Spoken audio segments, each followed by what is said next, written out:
तो हेलो दोस्तों, क्या हाल चाल है। आज की तारीख है 27 अक्टूबर 2025 और दिन है मंगलवार। दोस्तों, दिन भर की बड़ी खबरों में आपका स्वागत है। आज छठ महापर्व संध्या का अर्घ है। बिहार में चुनावी घमासान जारी है और देश के कई हिस्सों में तूफान मोंथा की दस्तक हो चुकी है। तो चलिए शुरू करते हैं दिन भर की बड़ी खबरें सिर्फ एक वीडियो में। तो सबसे पहले सुर्खियों से स्टार्ट करते हैं। तूफान मोंता ने पूर्वी तट पर दस्तक दी है। आंध्र प्रदेश और उड़ीसा में रेड अलर्ट जारी किया गया है। 28 अक्टूबर की रात काकीनाडा के पास लैंडफॉल की संभावना है। चुनाव आयोग आज शाम विशेष गहन पुनरीक्षण एसआईआर की तारीखों का ऐलान करेगा। पहले चरण में 10-15 राज्यों में मतदाता सूची की होगी व्यापक जांच। बिहार की चुनावी गर्माहट। पीएम मोदी 30 अक्टूबर को मुजफ्फरपुर और छपरा में रैलियां करेंगे। वहीं 2 नवंबर को पटना में रोड शो होगा। भारत अमेरिका व्यापार समझौते के करीब दोनों देश कानूनी भाषा पर काम कर रहे हैं। नवंबर तक डील फाइनल होने की उम्मीद है। दिल्ली की हवा फिर जहरीली हो गई है। AQI बहुत खराब श्रेणी में पहुंच गया। 318 तक स्तर पर पहुंच गया है। क्लाउड सीडिंग की तैयारियां की जा रही हैं। तो चलिए बढ़ते हैं अगली खबर की ओर, जो कि राष्ट्रीय राजनीति खासकर यूपी बिहार नेशनल पॉलिटिक्स को कवर करेगा। बिहार चुनाव पीएम मोदी और अमित शाह का दो हाथ। दोस्तों, बिहार में चुनावी घमासान अपने चरम पर है। प्रधानमंत्री नरेंद्र मोदी 30 अक्टूबर को मुजफ्फरपुर और छपरा में 2 रैलियों को संबोधित करेंगे। इससे पहले गृह मंत्री अमित शाह 29 अक्टूबर को दरभंगा और मुजफ्फरपुर में रैलियां करेंगे। 2 नवंबर को पीएम मोदी पटना में रोड शो करेंगे, जहां एनडीए उम्मीदवार के पक्ष में वोट की अपील करेंगे। वहीं अगली खबर है, दूसरी ओर महागठबंधन के नेता तेजस्वी यादव अकेले मैदान में अमित शाह और योगी से लोहा ले रहे हैं। उन्होंने कई सभाएं की और पंचायत प्रतिनिधियों के भत्ते दोगुने करने तथा पेंशन देने का वादा किया। तेजस्वी ने यह भी कहा कि अगर उनकी सरकार बनी तो वक्फ बिल को कूड़े में फेंक देंगे। लेकिन यहाँ पर एक दिलचस्प सवाल भी उठ रहा है, राहुल गांधी कहाँ हैं? बिहार में कांग्रेस का प्रचार अभियान लगभग ठप नजर आ रहा है। 1 सितंबर के बाद से राहुल गांधी की कोई खबर नहीं मिली है, जबकि मैदान में सभी बड़े नेता जो हैं वह उतर चुके हैं। वहीं अगली खबर है, जेडीयू में बगावत पर एक्शन। जेडीयू ने बागी नेताओं पर सख्त कार्रवाई की है। विधायक गोपाल मंडल समेत 5 नेताओं को पार्टी से निष्कासित कर दिया गया है। वहीं पार्टी विरोधी गतिविधियों में शामिल रहने के चलते यह कार्रवाई की गई है। इससे पहले शनिवार को 11 नेताओं को पार्टी से बेदखल किया गया था। वहीं अगली खबर है, चुनाव आयोग का बड़ा ऐलान। आज चुनाव आयोग आज शाम 4:15 बजे तक विज्ञान भवन में प्रेस कॉन्फ्रेंस करेगा। इसमें Akhil Bharatiya special interest revision SIR की पहले चरण की तारीखों की घोषणा होगी। पहले चरण में 10-15 राज्य शामिल होंगे, जिनमें 2026 चुनाव होने वाले राज्य जैसे पश्चिम बंगाल, तमिलनाडु, केरल, असम और पुडुचेरी भी शामिल होते हैं। वहीं अगली खबर है, यूपी में गठबंधन और भी मजबूत। चलिए पूरी रिपोर्ट क्या है देख लेते हैं। ओपी राजभर उत्तर प्रदेश के पंचायती राज मंत्री ओपी राजभर ने स्पष्ट किया कि राज्य में एनडीए का गठबंधन पूरी मजबूती से कायम है और 2027 में गठबंधन एकजुट होकर चुनाव लड़ेगा। उन्होंने समाजवादी पार्टी पर परिवारवाद की राजनीति करने का आरोप भी लगाया। तूफान मोंथा ने पूर्वी तट पर रेड अलर्ट जारी किया गया। तो पूरी रिपोर्ट क्या है चलिए देखते हैं। दोस्तों, बंगाल की खाड़ी में बना डीप डिप्रेशन तेजी से चक्रवात मोंथा में बदल रहा है। 27 अक्टूबर की सुबह यह चक्रवाती तूफान बन जाएगा और 28 अक्टूबर की सुबह तक यह गंभीर चक्रवाती तूफान में बदल सकता है। 28 अक्टूबर की शाम या रात को यह आंध्र प्रदेश के तट पर काकीनाडा के पास लैंडफॉल करेगा। हवा की रफ्तार 90 से 100 किलोमीटर प्रति घंटा और झोंके 110 किलोमीटर प्रति घंटा तक हो सकते हैं। आंध्र प्रदेश में 27, 28 और 29 अक्टूबर के लिए रेड अलर्ट जारी किया गया है। उड़ीसा में 28 और 29 अक्टूबर के लिए रेड अलर्ट है और तेलंगाना और छत्तीसगढ़ में 28 अक्टूबर के लिए रेड अलर्ट है। तमिलनाडु, केरल, कर्नाटक के तटीय इलाकों में भी भारी बारिश की संभावना की गई है। वहीं मुख्यमंत्री चंद्रबाबू नायडू ने आपदा प्रबंधन टीम को अलर्ट पर रखा है।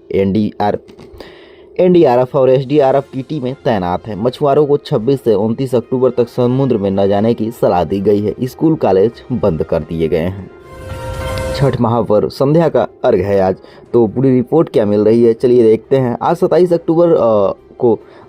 अक्टूबर को छठ पूजा का तीसरा दिन है। संध्या अर्घ देश भर में खासकर बिहार, उत्तर प्रदेश, झारखंड और दिल्ली एनसीआर में लाखों श्रद्धालु नदी के किनारे और घाटों पर डूबते सूर्य को अर्घ्य देंगे। शाम के समय भक्त कमर तक पानी में खड़े होकर बांस की टोकरी में ठेकुआ, फल और गन्ना रखकर सूर्यदेव को अर्घ्य देंगे।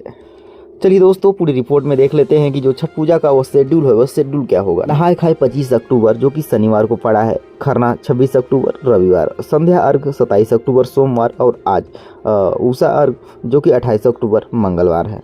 हरिद्वार, दिल्ली, पटना, वाराणसी सहित सभी प्रमुख शहरों में छठों की तैयारियां पूरी हो चुकी हैं। बिहार, यूपी, दिल्ली में स्कूल कॉलेज बंद है। वहीं अगली खबर है, भारत चीन के बीच सीधी उड़ानें फिर से शुरू। पूरी रिपोर्ट क्या है चलिए देखते हैं। 5 साल के अंतराल के बाद भारत और चीन के बीच सीधी उड़ानें फिर से शुरू हो गई हैं। इंडिगो की उड़ान कोलकाता से चीन के गुआंगजू के लिए 26 अक्टूबर की रात को रवाना हुई। 2020 में कोरोना महामारी और उसके बाद गलवान घाटी में तनाव के बाद से ये उड़ानें बंद कर दी गई थी। इस कदम को देश के बीच संबंधों में सुधार के रूप में देखा जा रहा है। इसरो की गगनयान मिशन 90% पूरा। इसरो के चेयरमैन वीपी नारायण ने बताया कि गगनयान मिशन का लगभग 90% विकास कार्य पूरा हो चुका है। पहली मानव रहित परीक्षण उड़ान जीवन मिशन दिसंबर 2025 में लॉन्च होगा।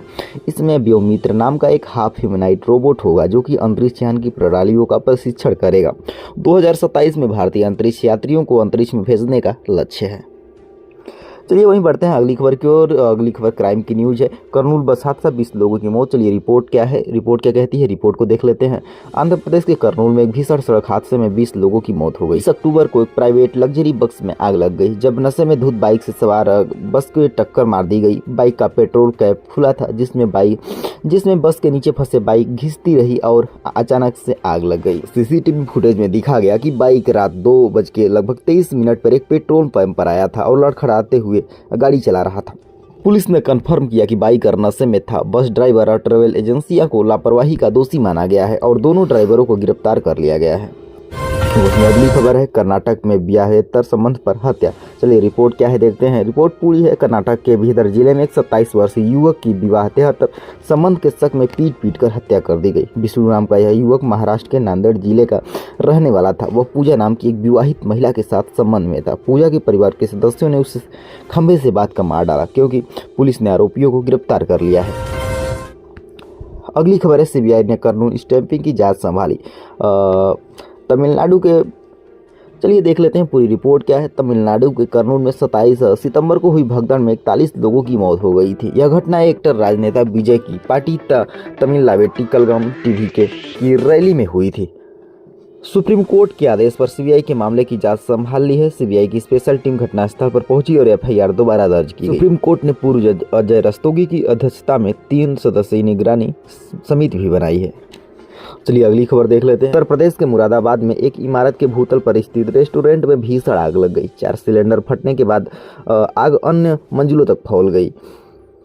एक 56 वर्षीय महिला माया की मौत हो गई। बाकी मरीज स्थिर हैं। फायर ब्रिगेड टीमों ने आग पर काबू पा लिया है। चलिए अगली खबर की ओर बढ़ते हैं। अगली एक सकारात्मक खबर है। तो दोस्तों अब बारी एक प्रेरणादायक खबर की और अच्छी खबर की। गली के बच्चों ने पाया विश्व का कप खेलने का मौका। दक्षिण दिल्ली के ग्रेटर कैलाश में 15 वर्षीय करण जैसे सुकूर बस्ती के बच्चे क्रिकेट को अपना जीवन का बैच ऑफ मैन ऑनर मानते हैं। इन बच्चों को विश्व कप खेलने का मौका मिलता है। यह कहानी उन बच्चों की है जिन्होंने गली मोहल्लों से निकलकर अपने सपने पूरे करने की दिशा में कदम बढ़ाए हैं। तो दोस्तों यह थी आज की बड़ी और जरूरी खबरें। आज छठ संध्या का अर्घ्य, सभी व्रतियों को शुभकामनाएं। तूफान मोंता से प्रभावित इलाकों के लोगों की सुरक्षा रहने के लिए प्रार्थना करते हैं। और बिहार में चुनावी माहौल गर्म है और देश में कई महत्वपूर्ण घटनाक्रम हो रहे हैं। अगर आपको यह वीडियो पसंद आया हो तो वीडियो को लाइक और चैनल को सब्सक्राइब करें और कमेंट में बताएं कि कौन सी खबर ने आपको सबसे ज़्यादा सोचने पर मजबूर किया है। चलिए कल फिर मिलेंगे ताज़ा खबरों के साथ। जय हिंद, जय भारत, धन्यवाद।